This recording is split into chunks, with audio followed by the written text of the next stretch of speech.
পরেই খড়গপুর পৌরসভার তৃণমূলের কাউন্সিলর সেই সিদ্ধান্তের বিরোধিতা করছে, কি বলবেন? কারণ কি এটা সাধারণ মানুষের স্বার্থের বিরুদ্ধে। এই খড়গপুর শহর ধীরে ধীরে একটা ভাঙা ধ্বংসস্তূপে পরিণত হয়ে আছে। রাস্তাঘাট সারাই হয় না, জলের ব্যবস্থা নেই, বিদ্যুতের ব্যবস্থা নেই, সাফ সাফাই হয় না, তারপর আবার ট্যাক্স লাগাচ্ছেন। কমসে কম পরিষেবা সেটা তো দিক।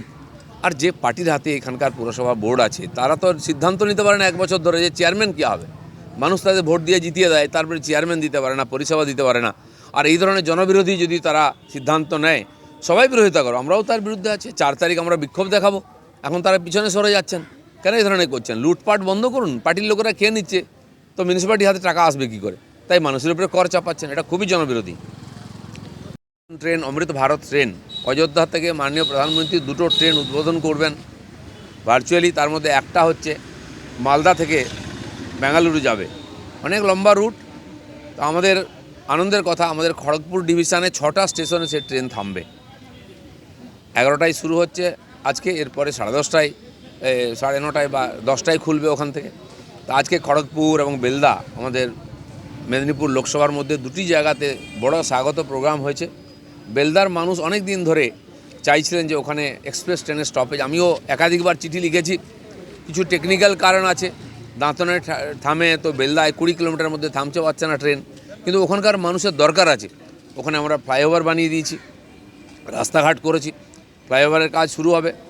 ট্রেনের দরকার ছিল এরকম একটা নতুন টেকনোলজি যে 130 কিলোমিটার স্পিডে চলবে, সেই ট্রেনের স্টপেজ বেলদা পাচ্ছে। এটা আমাদের কাছে খুব গর্বের, বেলদার মানুষের কাছে খুবই আনন্দের কথা। আমি নিজে আজকে বেলদায় থাকবো সেই ট্রেনটা স্বাগত করার জন্য। সবাইকে আমি এর জন্য অভিনন্দন জানাই। নাগাড়ে তল্লাশিতে আরও নগদ 1,25,00,000 পর বাজেয়াপ্ত 90 লক্ষ টাকা। কলকাতা পুলিশ ইদিন জালে 2। মমতা ব্যানার্জি খালি বলেন টাকা নেই টাকা নেই, উনি জানেনই না পশ্চিমবাংলায় কত টাকা লুকিয়ে আছে, কলকাতার বুকে লুকিয়ে আছে, তাদের নিজেদের পার্টির লোকেদের কাছে টাকা লুকিয়ে আছে। আর সেটা কেন্দ্র সরকার জেনে গেছে কোথায় কত টাকা আছে, ইডি সিবিআই জেনে গেছে। তাই যেখান সেখান থেকে টাকা বেরোচ্ছে। এই যে লুট চলেছে পশ্চিমবাংলায় গত 12 বছর ধরে, যত অনৈতিক কাজ, যত বেনিয়ম, সব কলকাতায়। আমি জানি না কী করে চলতে পারে বছরের পর বছর। কেন সিআইডি দেখতে পায় না?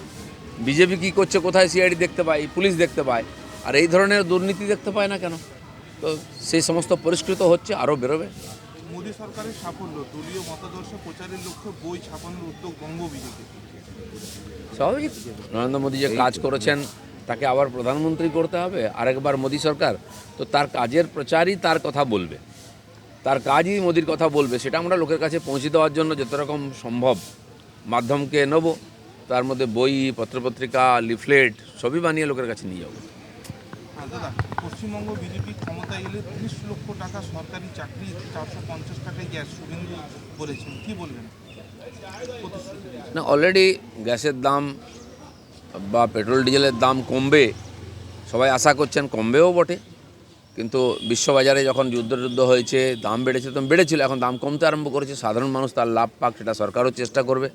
আর এর সমস্ত সুবিধা একমাত্র নরেন্দ্র মোদী দিতে পারেন, আর কারোর পক্ষে সম্ভব নয়, কারণ সবাইকে পরীক্ষা করা হয়ে গেছে। কংগ্রেস সভাপতি খগড়ে বিরোধিতা করলেও সোনিয়া গান্ধী রাম জন্মভূমিতে উপস্থিত থাকবেন।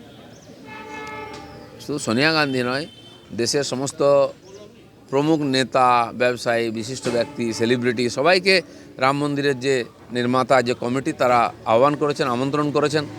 তো এই যে বিরাট উৎসব চলছে, নতুন ভারতের প্রতিষ্ঠার দিন, সবার আসা উচিত।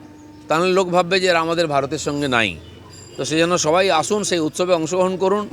রামচন্দ্র কারো একার নয়, সবার।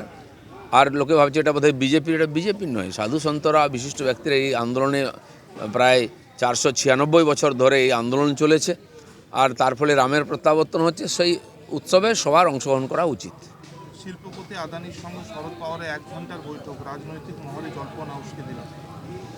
না, যারা আদানির বিরুদ্ধে এত চক্রান্ত করছিলেন, তার জন্য কারো সদস্য পদও চলে গেল, তারাই নিজের রাজ্যে ডেকে নিয়ে আসেন। কংগ্রেস রাজস্থানে বা ছত্তিশগড়ে থাকাকালীন ক্ষমতায় নিয়ে গিয়ে তাদেরকে প্রজেক্ট করিয়েছে। পশ্চিমবাংলায় এখানে পোর্ট তৈরি করার জন্য মমতা ব্যানার্জি বারবার তাকে ডেকেছেন। এখানে যে সামিট হয় সেখানে ডেকেছেন। আজ শারদ পাওয়ার তার সঙ্গে কথা বলছেন। অত এরাই পার্লামেন্টের মধ্যে আদানি বলে পার্লামেন্ট বন্ধ করেছেন, মোদিকে গালাগালি দিয়েছেন, তার জন্য সাসপেন্ড হয়ে গেছেন। এই ধরনের যে দ্বিচারিতা চলছে, এটা সাধারণ মানুষ দেখে নিচ্ছে। এখন আদানি যদি বড় ব্যবসায়ী হন, বিশ্বের নাম কামান, ভারতবর্ষের বাইরে বড় বড় প্রজেক্ট চালান, তো টাকা তো ভারতে আসবে।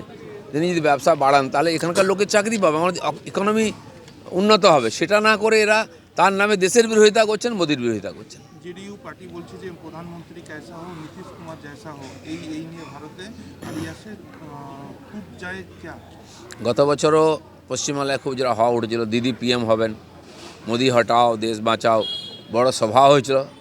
তো যারা করেছিল সেই পার্টি, তার নেত্রী মমতা ব্যানার্জির কী অবস্থা আজকে? পুরো পার্টি দুর্নীতিতে ছেয়ে গেছে, নেতারা জেলে যাচ্ছেন। তার গত বছরই 12টা সিট কম হয়েছিল। তো নীতিশবাবুর পায়ের তলায় মাটি নেই, বিহারের লোক তাকে চায় না, তাকে সভা করতে বেনারস যেতে হচ্ছে, তিনি প্রধানমন্ত্রী হবেন। ঠিক আছে, তার লোকেরা স্বপ্ন দেখছে, আগে পার্টিটাকে এক করে রাখুন। তো পার্টির মধ্যে যে ঝগড়া শুরু হয়ে গেছে, পার্টি টিকবে কি ইলেকশন অবধি? খড়গপুর